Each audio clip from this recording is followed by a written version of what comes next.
ప్రియమైన దేవుని పిల్లలారా, ప్రభువైన యేసుక్రీస్తు వారి పేరట మీ అందరికీ వందనాలు. ప్రభువారి పేరట మీ అందరికీ శుభములు, దీవెనలు కలుగును గాక. ఈ ఉదయకాలం పరిశుద్ధ గ్రంథము నుండి దేవుని వాక్యాన్ని చదువుకుందాము. ద్వితీయోపదేశకాండము 33వ అధ్యాయము 29వ వచనాన్ని చదువుతున్నాను. నీ శత్రువులు నీకు లోబడినట్లుగా వారు వేషము వేయుదురు. దేవుడు తన పాటలు మనందరి కొరకు దీవించునుగాక. ఆమేన్. ప్రియమైన దేవుని పిల్లలారా, మన శత్రువైన అపవాది వాడు ఆది నుండి అబద్ధకుడే. వాడి యొక్క పైవేషం చూసినప్పుడు ఎంతో నమ్మకంగా కనిపించటం వలన అవ్వలాగా మనం కూడా వాడిని నమ్మేస్తాం. కానీ కొంతకాలానికి వాడు అబద్ధికుడు అని గ్రహిస్తాం. మనం కృప నుండి తప్పిపోతామని, మన విశ్వాసాన్ని అగౌరవపరుస్తున్నామని, మనం నశించిపోవడం ఖాయమని చెప్తాడు.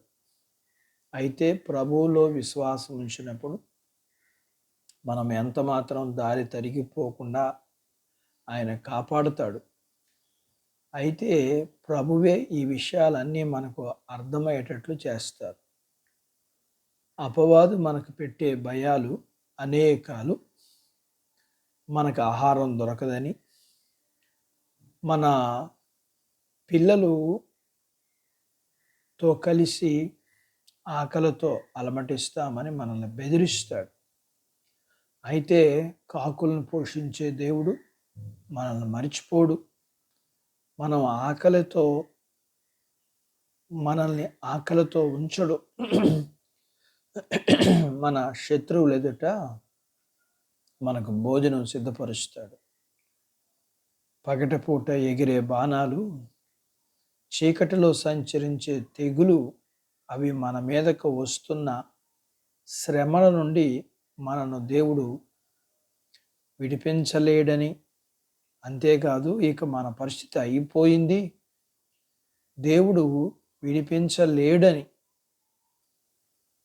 మన చెవుల్లో చెప్తాడు. వాడు అబద్ధికుడు. గుర్తుంచుకోండి, ప్రభువారు మనల్ని ఎన్నడూ విడవడు, ఎడబాయడు.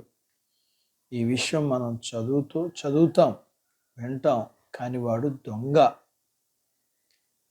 వాడు అంటాడు, దేవుడు నీకు తోడుగా ఉంటాడో లేదో, నిన్ను విడిపిస్తాడో లేదో, నీకు సహాయం చేస్తాడో లేదో అని మన గుండెల్లో చెవుల్లో అరుస్తూనే ఉంటాడు.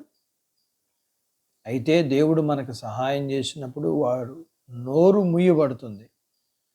అంతేకాదు దేవుని లేఖనం మరణం తప్పించటం యెహోవా వశమని లేఖనం చెబుతుండగా వాడు మాత్రం తన గొంతుకుతో నువ్వు చనిపోతావు అని మనల్ని భయపెడతాడు. నువ్వు భయపడుతుంటే వాడు నవ్వుకుంటూ ఉంటాడు. ఇంకా నీ ఎదుట ఉన్న ఎన్నో సమస్యలను పెట్టి నీవు దాటలేవు అని భయపెడుతుంటాడు. వాడు అబద్ధికుడు, వాడు మోసగాడు అని దేవుని వాక్యం చెప్తుండగా వీటన్నిటి నుండి దాటుకు వెళ్ళటానికి దేవుడు నీకు సహాయం చేయునుగాక. ఆమేన్. దేవుడు తన మాటలు మనందరి కొరకు దీవించునుగాక. ఆమేన్. ప్రార్థించుకుందాం. మమ్మల్ని మిక్కిలిగా ప్రేమించిన మా ప్రియ పరలోకపు తండ్రి, మీ పరిశుద్ధ నామమును బట్టి మీకు వందనాలు. ఈ ఉదయకాలం మీ పాదాల దగ్గర మీ లేఖనాన్ని నేర్చుకోవడానికి మీరు మాకు తోడయ్యుండే దేవుడుగా, మమ్మల్ని విడవని దేవుడుగా, మమ్మల్ని పోషించే దేవుడుగా ఎన్నో విషయాలు మేము నేర్చుకున్నాం. అపవాది మా జీవితాల్లో కలిగించే వాటిని నేర్చుకున్నాం. ప్రభువా, మీ పిల్లలు మీ లేఖనాన్ని విన్నారు. మీ పిల్లల్ని మీరు బలపరచండి, ధైర్యపరచండి. అపవాది ప్రతి మోసం నుంచి భద్రపరిచి నడిపించమని, మీ పిల్లలను కలిగినంతటిని దీవించమని, చిన్న బిడ్డలను, యవనస్తులను, వృద్ధులను, స్త్రీ పురుషులను, చదువులు, ఆరోగ్యాలు, ఉద్యోగాలు, పొలాలు, పశువులను దీవించమని. అలాగే ప్రియమైన దేవా, మీ బిడ్డలకి వివాహం కావలసిన వారికి వివాహం అవటానికి, గర్భం లేని వారికి గర్భఫలము, గర్భం ఇచ్చిన వారికి సుఖమైన ప్రసూతి అయిన వారికి ఆరోగ్యం, మీ పిల్లలను కలిగినంతటిని మీరు దీవించి ఆశీర్వదించమని యేసు ప్రభు వారి పేరట స్తుతించి ప్రార్థించి అడిగినవన్నీ పొందుకుని ఉన్నాము తండ్రి. ఆమెన్. దేవుడు మిమ్మును దీవించునుగాక. ఆమెన్.